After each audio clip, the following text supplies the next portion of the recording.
Good morning, everyone. And today we're going to illuminate the path regarding self-sovereignty. Hi, Sharona. Good morning, Tamar. Good morning to everyone. Let's take our few minutes of silence first.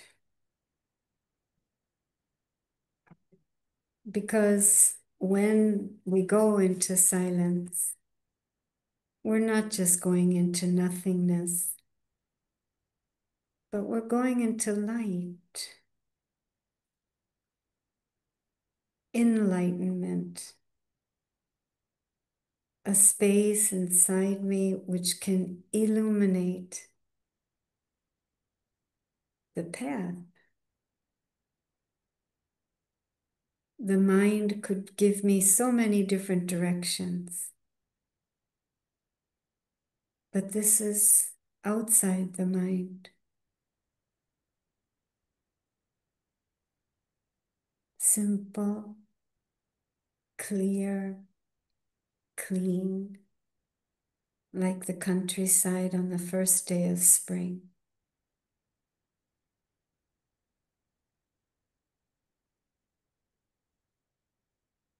Come into that spaciousness. Let the clear blue sky and those warm, friendly rays of the sun remind you of all the other ways to keep yourself moving forward.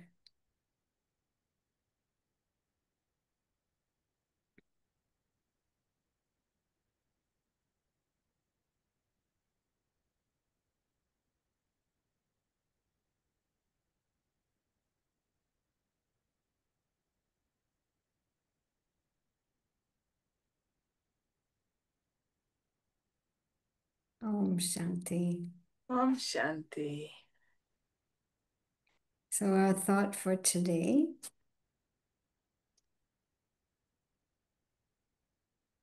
this knowledge is for enabling you to become a self-sovereign. This knowledge is for enabling you to become a self-sovereign. So are we clear, first of all, on what self-sovereignty means? Because I wasn't the first time I heard it. What does it mean to you? Now, when you told me that's going to be the topic for today, self-sovereignty, which are a subject I like, I was thinking about those words. It's like controlling the self, because your sovereignty is for something, right? So it's for the self. It's interesting thinking about it this way. I never separated those two words. Right. Ruling the self. Ruling the self. Yeah. It means ruling the self, and seems like a good aim when we understand who we are. That's right. Or I should even say it's a good aim in order to understand who we are. Because that is the original relationship I have with this mind and my conscience and my programmings and conditionings. I'm the ruler. It should not be that my eyes see that cake and my hand goes out for a second helping automatically. But that's what's happening for a lot of people. And that's a vanilla example. On a much more dramatic one, it's not because my ears hear an insult that right away my mouth reacts and insults back. To be the ruler means I'm in charge of how I use these ears, how I hear something, and what I'm going to bring as a response. Self-sovereignty.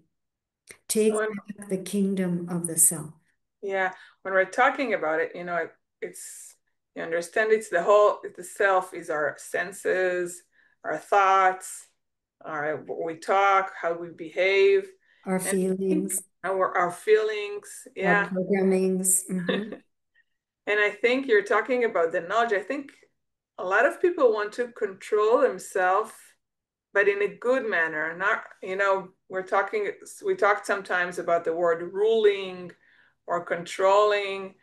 We're trying to give this, the self has its own, needs its own place, or it has it's physical. You need to respect it. You need to go with it, but you also need to control it. And the question is how to do it in an appropriate way. We don't want to suffocate the self. Right. We don't want to let them rule the aims we want or our values, and we don't want that either. So I think the questions we're left with, what is the knowledge and how would it help us do that? Because if there's a way to do it in a balanced way, that would be good. You want the long answer or the short answer? Go ahead. Because actually, I like this point from this morning's versions because of something that happened yesterday. I really related to this point because someone said something which was hurtful. And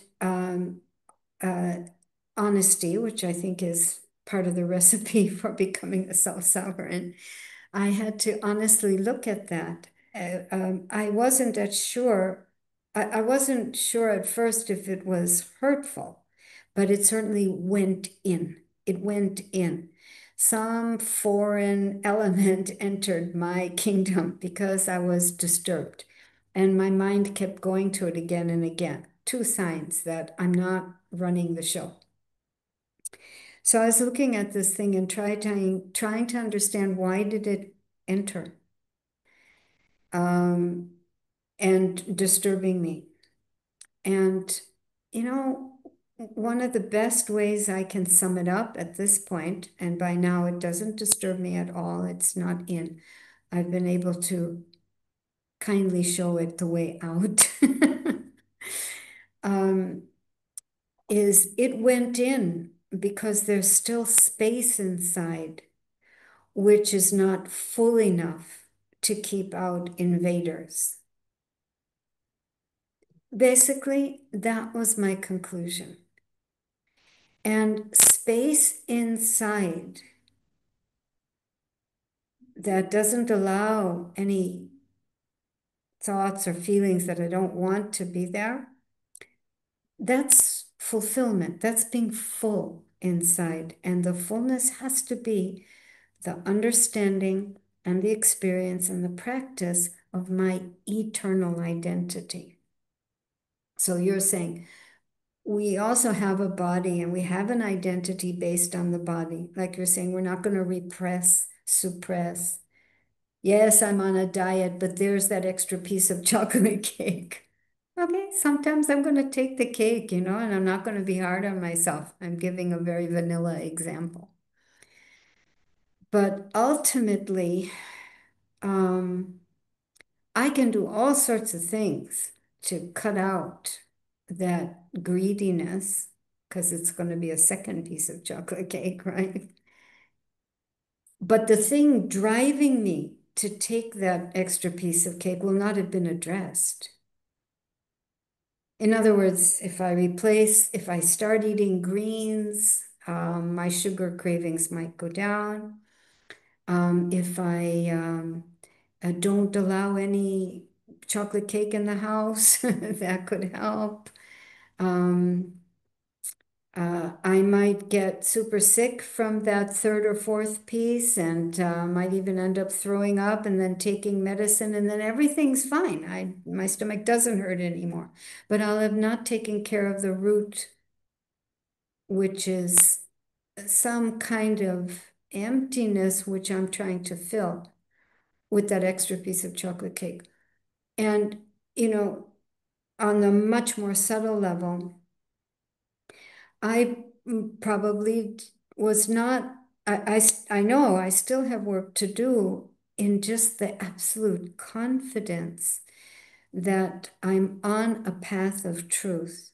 And the ongoing attention to keep my thoughts, my feelings, my behavior, my words on a path of truth. It means aligned to my principles and values. As if there might have been some truth in what this person was saying, and I didn't have enough confidence in myself and my way to stop that thing from entering. There was an empty space inside me, that couple centimeters of doubt, maybe, about what the person said and how it might actually be true.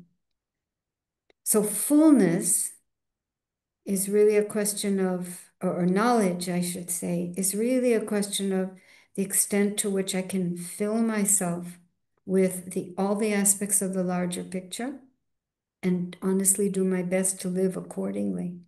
The larger picture means my divine identity. I hope that's not too complicated or too roundabout. I think you introduced her some nice, some interesting points. Because first of all, a lot of times when we think about intruder coming in to our kingdom, we're trying to think about defense lines and, you know, surround borders, but you're talking about something else, which is very important to mention. Once we feel ourselves in and we're full, and then there's no intruder that can come in. And that's one part of the knowledge, I think, that it's very important. Feel yourself in. That's what we're doing every day with the thoughts. Feel yourself in with as much as you can. Be full with your divine, with the frequencies you are. That's one important thing. And I know a lot of ways people feel themselves in. You can do it through the knowledge. There's also aspects of thoughts and knowledge. There's also meditations, you know, of harmony, of gratitude, a lot of things that help you fool yourself. So that's one very important thing I think you said. And the other thing is that I'm, you know, sometimes we get hurt from someone, and it's really actually something that we ourselves have doubt inside us. And it's okay to acknowledge that. It's so easy. I also found it lately. It's so easy to right away be defensive, or being hurt or defensive, either way. But just, you know, just a minute. It's the honesty. Yeah, and I think the honesty here, which is which helps you say, okay, so I've doubted myself in that. Maybe I wasn't the best. Maybe I didn't act my best way. And look at the larger picture. What can I learn from it? What does it serve me? What happened here? Look at it as though from another place. And not to worry about that. No. Because if we did renunciate a lot of things, all we talked about, then it helps to be true. Look at it. And I also saw lately that it helped me. Being true was much easier to solve. I think that's the powerful thing of this thought. Because as long as you start defending yourself against someone who hurts you, the game. It's not going to help anything. Nothing will move forward. Nothing will move forward. It wouldn't change. Doesn't matter if you convince him or not. It's not. It stays here. The doubt stays inside you. Exactly. And for the most part, it goes unacknowledged. Yeah. So you don't know what's eating you up. You think that person is eating you up. You don't know what's annoying you or frustrating you. It's absolutely shocking to me, Tamar. It's something I'm still learning after 42 years of practice. The extent to which it is me that's the problem on all accounts. And anything which disturbs me or distresses me is a very, very important mirror to something that I can upgrade in myself to align more clearly with my principles and values. I really feel that we're in an era where the gap between the principles I believe in and then the principles I'm acting from is at an all-time high. The gap is very big. So we keep having more and more situations in our relationships, situations in our circumstances, which are actually, if we just have this awareness, to invite me to examine once again, what are my principles, and take one more step in the direction of aligning myself. In this particular case, in this particular story, it was so subtle what I was doubting. But ultimately and I wouldn't have put my finger on, oh, there's a doubt here somewhere. It's just this appreciation that, first of all, there must have been some empty space for this thing to enter. So what can I fill that corner with? And just this recognition that it's like, it was so subtle. You know, it's like a mother. If her child is acting crazy and saying crazy things to her, the mother, you know, especially if it's a 2-year-old or 3-year-old, the mother does not take it personally. It does not go in because she knows, I mean, say the kid is screaming because mommy is trying to feed her or mommy is trying to get her to take her nap. The mother's 100% confident that nap is good and it is time for a nap. In fact, it's overtime for a nap. So the kid can say whatever. It's not going to find a place inside because of her confidence that she's on a true path. There's no harm being done. There's nothing going on here except the kid's tired. So this flip in framework for understanding that moment in which I examined again, how do I feel about the subject that this person said something about? How do I feel about it? And once I underline for myself that, yeah, this is how I feel about it, and it's because it's true. It's true as I know it. It's not, truth means nonviolent, always.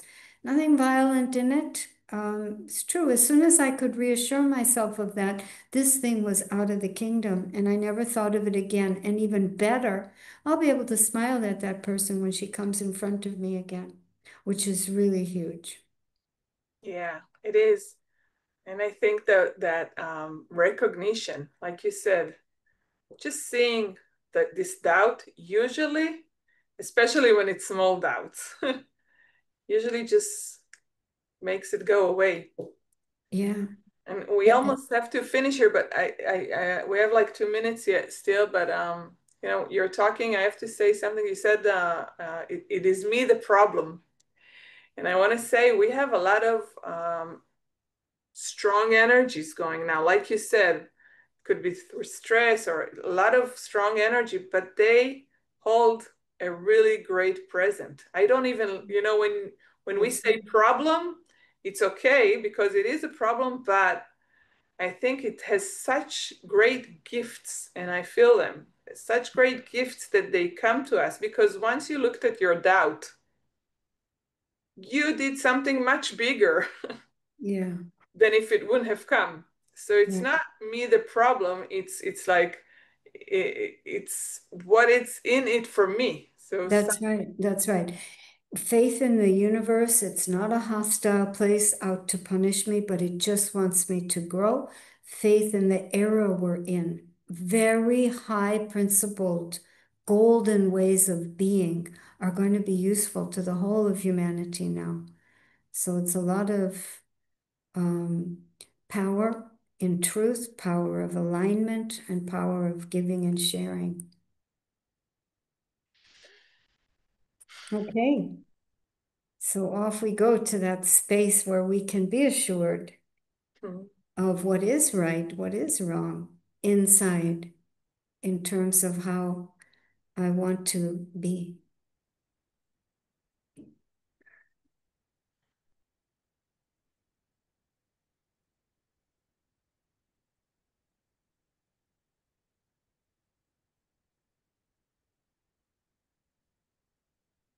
can I come back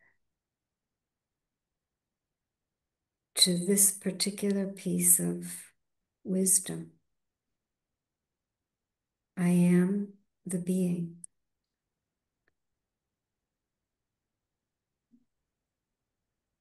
A sparkling entity of pure divine light. Peace is my original religion.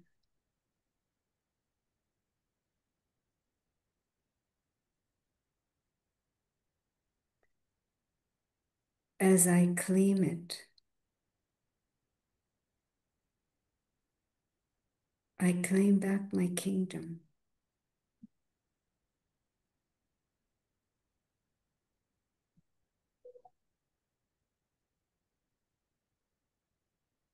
My own sparkling being, sending rays of peace to the mind,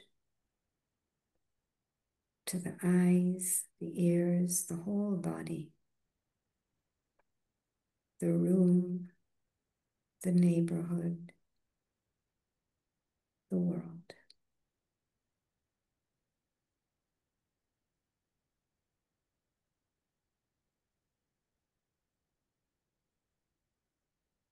Om Shanti. Om Shanti. Thank you, Sharona. Bye-bye, everyone. I'll see you tomorrow. Bye-bye.